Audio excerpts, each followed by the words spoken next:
आमदार दौलत दरोडा यंदा आपली आमदारकीची 20 वर्ष पूर्ण करीत आहेत. 20 वर्ष विधानमंडळाचा सदस्य बनून राहणे एड्या गबाळ्याचे काम नाही. 4 वेळा विजयी आणि 2 वेळा पराभूत म्हणजे गेली 30 वर्षे शहापूरची जनता आमदार दौलत दरोडा यांच्यावर प्रेम करते आहे. हे प्रेम 2019च्या विधानसभा निवडणुकीत तर इतके ओसंडून वाहिले की शिवसेनेने नाकारून राष्ट्रवादीत ग्रँड एंट्री करून ही शिवसैनिकांनी त्यांना निवडूनच दिले. हल्ली काही कलाकार बोलत असतात की आम्ही 3च तास अभिनय करतो, पण राजकारणी 24 तास खराखुरा अभिनय करतात. यात काही प्रमाणात तथ्य असावे, पण दौलत दरोडा यांनी 2019च्या निवडणुकीत जी झोळी पसरली, जी अश्रू गाळले, जी पॅरागॉन चप्पल झिजवली, हे सगळं बघून आमची भोळी बापडी जनता ही त्यांना प्रेमात पडली. माणूस साधा आहे, उपद्रवी नाही, मुळात खुन्नस धरीत नाही म्हणणाऱ्या जनतेला आमदार दौलत दरोडा यांनी कधीही दुखावले नाही. विकास कामे काय एकदम करायची नसतात. आपल्या मागे पुढे फिरणारे ठेकेदार पोसा. मतदारसंघाचा विकास एकदम करायचा नसतो. विकास करोगे तो राजनीती बुरा मान जाएगी, ह्याचे सूत्र आहे. विकास 5 वर्षे चघळत राहायचा असतो, एकदम केला तर पचत नाही. बाकी काही असो, 2019च्या निवडणुकीत झिजलेली पॅरागॉन चप्पल आणि झोळी पुढच्या 50 वर्षात शहापुरात एकदा म्युझियम बनला तर त्यात ठेवायला काम येईल. त्यामुळे इच्छुकांनी आजच त्याचा लिलाव करून घ्यावा. महत्वाची बाब म्हणजे तुम्ही आमच्याकडे झोळी पसरून मत मागणार, आम्ही आपल्याला निवडून द्यायचे. तुम्हाला वाटेल तेव्हा तुम्ही आधी मुंबई, दिल्ली, हरियाणा पळापळ करायची. आमदार गायब झाल्याचे आपल्याच सुपुत्राकडून टीव्हीला पाहताच काळजीने आमचा बीपी वाढून हार्ट अटॅकने आमच्या मरणाच्या स्थितीत यायचे. पुन्हा आपण मतदारसंघात यायचे, पुन्हा मूळ पक्ष सोडून पळायचे. पुन्हा तो मी नव्हेच म्हणत एकनाथ शिंदेची आपल्याला एलर्जी हे सांगत त्यांच्याच सरकारमध्ये सामील व्हायचे. आता पुन्हा मजबूत दगड बघून पाय सरकवायच्या तयारीत राहायचे. म्हणजे आम्ही मतदान करणारी येडे. आमदार दौलत दरोडांच्या जादूच्या प्रयोगांबाबत आम्ही गेली 4-5 वर्षात सातत्याने बोलत आलोय.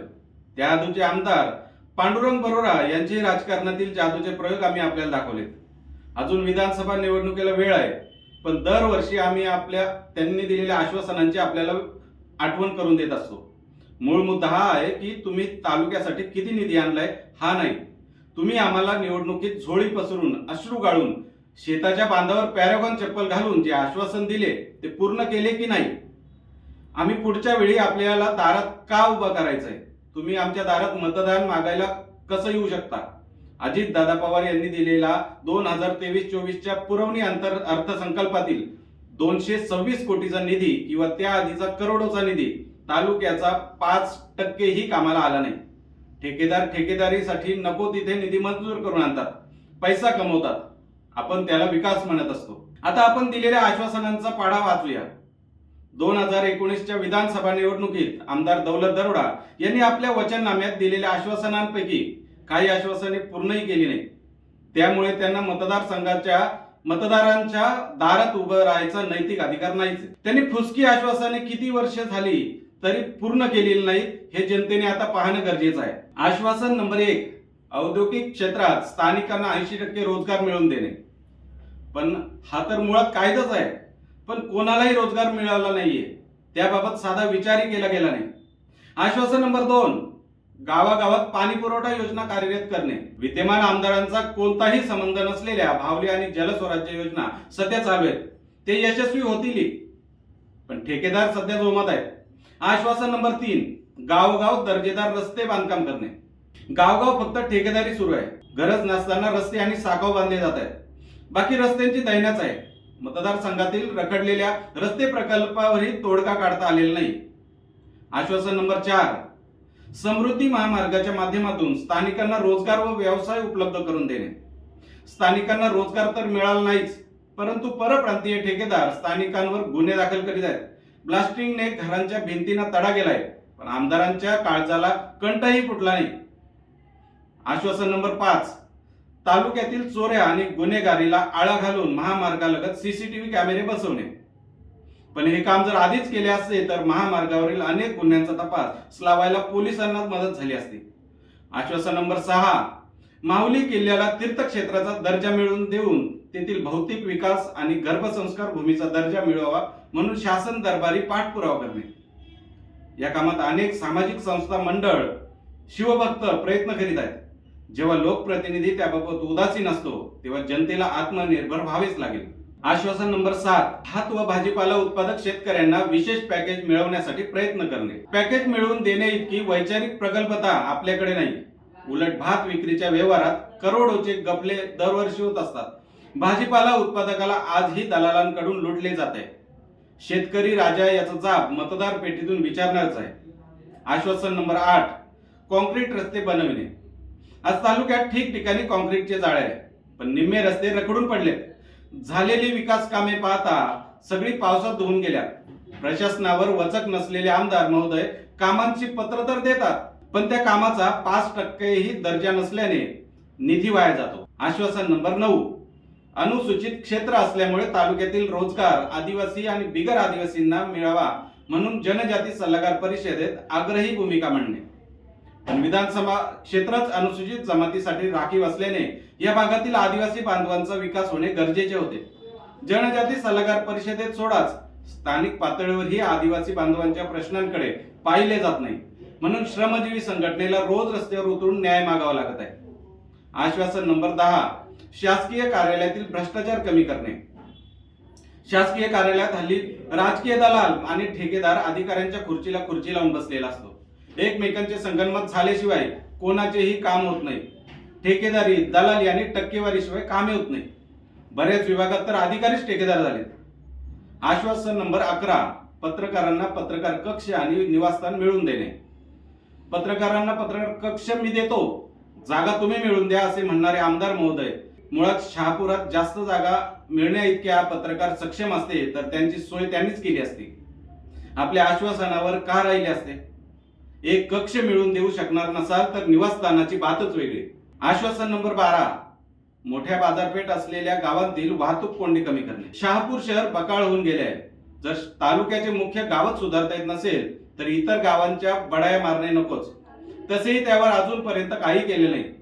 शहापूर शहरात नगरपंचायती ठेकेदारीच पोचते हे दुर्दैव. आश्वासन नंबर 13, बचत गटाच्या विकासासाठी महिला भवन उभारणे. आता सावळ्या कुंभाराला बोलवता आले असते तर त्याने बचत गटाच्या महिलांसाठी एका रात्रीत 7 माळ्याची माडी बांधून महिला भवन उभारले असते. सावळ्या कुंभार आणायची कोणी आणि इमारत बांधायची कोणी असा प्रश्न पडू लागलाय. आश्वासन नंबर 14, कलम 35 व इको सेन्सिटिव्ह झोनचे संकट दूर करण्यासाठी पुढाकार घेणे. संपूर्ण पश्चिम घाट इको सेन्सिटिव्ह झोन झाल्याने शहापूर तालुक्याच्या वाट्यालाही हे दुःख आलंय.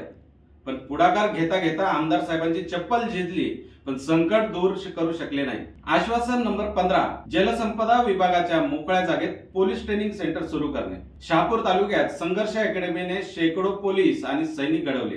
जिजाऊ आणि आणखी काही अकॅडमी कार्यरत आहेत, पण आमदार साहेबांनी कोणतेही पोलीस ट्रेनिंग सेंटर सुरू केले नाही. हे कधी ऐकावे येते नाही. आश्वासन नंबर 16, विद्यार्थी वसतिगृह. माजी आमदार पांडुरंग बर्रा यांनी याबाबत प्रयत्न केले होते, पण विद्यमान आमदार त्याबाबत इतके सकारात्मक वाटले नाही. आश्वासन नंबर 17, तंत्र शिक्षण विद्यालय उभारण्यासाठी प्रयत्न करणे. तालुक्यात जी तंत्र शिक्षण विद्यालय आहेत ती विद्यार्थ्यांची लूटमार करीत आहेत. त्यावर तक्रारी असूनही आमदार महोदयांनी काही केले नाही. तंत्र शिक्षण उभारणे दूरचीच बाब आहे. उद्या त्यावर स्वतःच्या मालकीचे तंत्र शिक्षण विद्यालय उभे राहिले तर नवल वाटायला नको. आश्वासन नंबर 18, वारकऱ्यांसाठी वारकरी भवन उभारण्यासाठी प्रयत्न करणे. पण वारकऱ्यांना खोटी आश्वासनं देऊन उगाच पाप लावून घेणे योग्य नाही. विनाकारण गाजर दाखवण्याचे धंदे आता आमदार साहेबांनी बंद करावे. हा सगळा 2019च्या विधानसभा निवडणुकीत मतदारांना लेखी दिलेल्या आश्वासनांचा लेखाजोखा होता. मतदारांनी त्यावर सखोल विचार करावा. ही आश्वासने पूर्ण होतील याच आशेवर लोकांनी त्यांना निवडून दिले होते. पण आमदार श्रीमान दौलतजी दरोडा साहेब यांनी मतदारांना सरळ सरळ गंडवलंय. मतदारांच्या भावनांचा खून केलाय. त्यांचे अश्रू मगरीचे होते असा प्रश्न पडू लागलाय. राहिलेल्या 8-10 महिन्यात पूरक वातावरण बघून एखाद्या पक्षाच्या गळाला लागायचे आणि विजयाची खात्री बघून रातोरात पक्ष बदलण्याची तयारी सुरू आहे. माजी आमदार पांडुरंग बरोरा यांनीही त्यामध्ये काय माघार घेतलेली नाही. आम्ही या दोन्ही घराण्यांचा 4 ते 5 दशक प्रेम दिलंय. यांनी मात्र मतदारांच्या भावना बादशाह धरणात बुडून रातोरात पक्ष बदलण्याचे काम केले. खुर्ची मिळवायची, ठेकेदार पोसायचे, अधिकारी मर्जीत ठेवायचे आणि स्वतःपुरते बघायचे. बाकी जनतेच्या प्रश्नांकडे आता राहिलेल्या 6 महिन्यात आम्हीच तुमच्या कैवारी असल्यासारखे दारात उभे राहायची, कामे करायची. दोघंही तेच करणार आहेत. या सगळ्यात तिसरा पर्याय का आणि कसा होऊ दिला नाही याबाबत आम्ही बोलणारच आहोत. आमसभेची कोंबडी का अडकून पडले याबाबतही चर्चा करण्याची आहे. तुर्तास लोकसभा निवडणुका जवळ येतील. लोकसभेचे उमेदवार आता दारादारात येतील. त्यानंतर विधानसभा निवडणुकीचे वातावरण बनेल. तुमच्या एका खोकल्याच्या उबळेने या नेत्यांचे मन उद्विग्न होईल इतकी आपली काळजी घेतली जाईल. 4.5 वर्ष आपण बेवारस असतो. आपला लोकप्रतिनिधी पक्ष 6 महिने आपला असतो आणि आपण फक्त मतदानाच्या एकाच दिवसापुरता त्यांचा असतो, तोही मिरवायला.